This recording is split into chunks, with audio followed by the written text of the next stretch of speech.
Dari alumni ngomong, kalau jaket kuning sudah turun ke jalan, berarti negara tidak baik-baik saja. Dan tadi sempat Abang juga bilang, berarti bisa dibilang ada penyalahgunaan dari fasilitas pemerintah buat kampanye. Bisa Itu jelas. Bisa gimana? Ya, itu jelas. Bahkan sangat prihatin kita. Barusan beredar ya di mana-mana nih ya, di grup segala macam di YouTube bahwa ada penghalangan ya. Tadi Pak Mahfud juga menyampaikan ada informasi bahwa bus yang datang dari luar kota juga dihambat. Orang sudah booking bus juga dibatalkan, dihalang, disuruh kembali.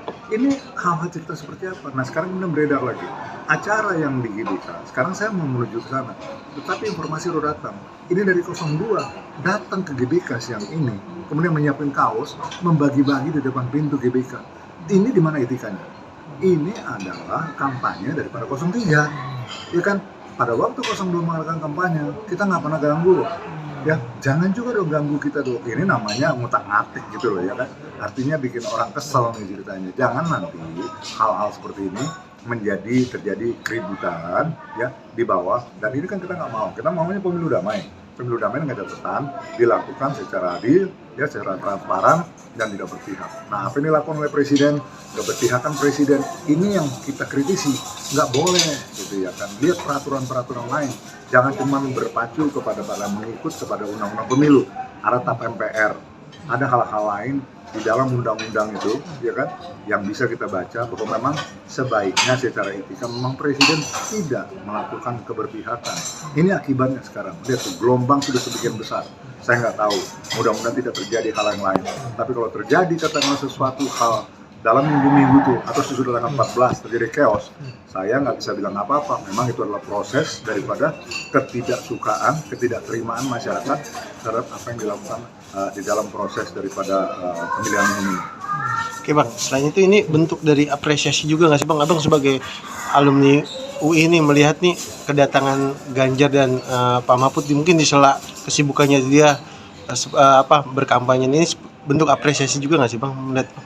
Ya jelas, karena gini kan, yang paling ditunggu-tunggu orang juga, di samping memang katakanlah semua orang harus bergerak, rakyat harus bergerak. Tapi kalau kampus sudah bergerak, ya itu juga salah satu barometer gitu. Barometer bahwa memang orang-orang berpikir sudah merasa bahwa ada sesuatu yang janggal di sini, ada satu pelanggaran di sini, ada satu tabrak-menabrak yang sudah memang tidak bisa katakan ditolerir lagi. Jadi kalau kampus sudah bicara, pasti dia akan merupakan manifestasi daripada suara kebenaran. Jadi kalau dibilang Ganjar datang pada acara sekarang dukungan alumni UI kepada dia, karena dia lihat ini suara kebenaran yang bicara. Tidak ada politik di kampus. Kampus bukan tempat berpolitik, tapi kampus tempat menyuarakan. Mereka belajar tiap hari membedah masalah ini, diskusi masalah ini, seminar macam ini. Mereka kok lihat di lapangan nggak sesuai sama teori yang dapat di kampus. Nah, sekarang para guru besar, para rektor semua sudah menyatakan diri, mengkritisi, kembali harus ya kepada hal-hal yang memang sudah diatur SOP-nya. Keluar dari situ semua sudah menyatakan keberatan. Nah, ini kan jarang kadang-kadang ya dalam satu perjuangan mahasiswa, kemudian kampusnya, rektornya, guru besarnya, dekannya mendukung. Ya, hati-hati. Sekarang antara pihak rektorat, antara pihak petinggi di university sudah kasih lampu hijau nih mahasiswanya. Nah ini kan satu dukungan nih, atau dukungan moral. Artinya sekarang mahasiswa nggak ragu-ragu, gue dipimpin, gue didukung sama bapak gue kok di kampus. Nah ini hati-hati. Kalau semua kampus sudah seperti ini, sependapat, tinggal kita nonton aja nanti apa yang terjadi. Lagi dari saya Bang, sekarang kan ada konser di GBK itu salam metal Bang. Abang melihat dukungan seorang flanker itu di mata Abang untuk Ganjar. Iya, saya pikir dari tahun 2019 flanker selalu menyatakan dirinya dia ya di pihak yang memang dia rasa memang pantas didukung. Flanker dulu pendukung Jokowi kok, kita semua pendukung Jokowi kok, ya karena pada waktu itu Jokowi dianggap sebagai mewakili kepentingan rakyat kecil, wong cilik gitu yang perlu memang dikasih kesempatan untuk memimpin negara ini dengan citra yang bagus-bagus segala macam. Saya kan katakan 9 tahunnya Jokowi bagus, cukup bagus. Tetapi 1 tahun belakangan ini, terutama pada waktu mau mencalonkan dan menabrak konstitusi, ini udah gak benar. ini gambler atau sesuatu hal yang memang sangat-sangat tidak lazim, baru terjadi satu kali di Indonesia. Mungkin di belahan dunia manapun tidak ada pada waktu presiden masih menjabat, kemudian anaknya mencalonkan diri menjadi calon wakil presiden. Ini nggak ada ini. Kemudian dia lari dari rel, dia menunjukkan keberpihakannya. Padahal ada yang diatur ya di dalam Undang-Undang Dasar dalam tanda presiden harus netral dan tidak berpihak. Tapi sekarang dia menunjukkan bahwa bukan cuma dia aja, semua aparat yang ada di lapangan disuruh berpihak ya untuk memenangkan salah satu calon. Nah, notabene adalah anak sendiri. Ini apa-apaan negara seperti ini? Bisa dibilang mau membangun dinasti politik, Bang. Ya. Seperti yang dulu lagi. Betul. Itulah dari situ kita kacamatanya bisa dilihat bahwa memang dia lagi membangun dinasti politiknya. Dinasti politiknya apa? Anaknya jadikan wali kota, mantunya dijadikan wali kota, kemudian anak jadikan ketua partai. Ini kan semua menabrak semua. Mana ada ketua partai 2 hari jadi ketua, ya kan? Mana ada Mahkamah Konstitusi kemudian diajukan, kemudian dalam proses cuma beberapa minggu kemudian keluar ya bahwa frasanya dirubah dan segala macam.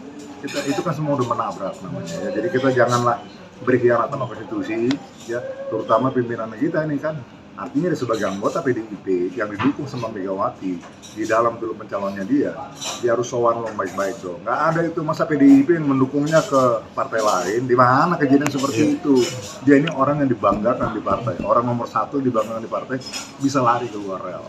Ya sangat menyedihkan. Jadi jangan salahkan kalau sekarang Bu Megawati sangat marah ya, bahkan sampai isu kemarin ada orang-orang yang mau coba menghubungi Megawati untuk mempertemukan, nggak ada kan, pintu tertutup.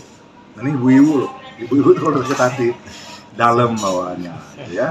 Satu lagi tadi pertanyaan mana Alvin Lip? Bukan. Nanti, setelah ini. Bang, abang kan bicara tabrak menabrak ya kan tadi kan, dan Mahfud MD sudah keluar dari Menkumham ya. Itu posisi yang tepat dalam politik nggak sih bang? Ya dia kan menghormati, karena kan dikatakan bahwa Bang sebagai seorang yang bagian dari pemerintah, dia menjadi sebagai seorang menteri melakukan kampanye, ya sebaiknya dia cuti, ya kan, atau mengundurkan diri, dan dia mengambil sikap. Kalau dia dalam, dia ada kepentingan yang bertentangan, ya kan. Jadi dia sebagai orang dalam artinya dibatasin sama peraturan gitu ya, sebagai seorang menteri dibatasi dengan persyaratan ini itu. Dan dia sekarang sebagai cawapres, daripada dia jalan melangkah kakinya di depan satu, yang satu diikat di belakang, ya mending dia ambil keputusan saya mau. Jadi saya pikir itu satu keputusan yang luar biasa. Ahok juga luar biasa. Nah kalau kembali kepada Sleng tadi, salah satu anggota Sleng itu mundur dia dari komisaris. Nggak kecil udah dari komisaris loh. Bisa miliar-miliaran, tetapi orang yang sudah tidak memikirkan finansial, tidak memikirkan uang, tapi memikirkan idealisme demi kemajuan bangsa ini, itu kan luar biasa.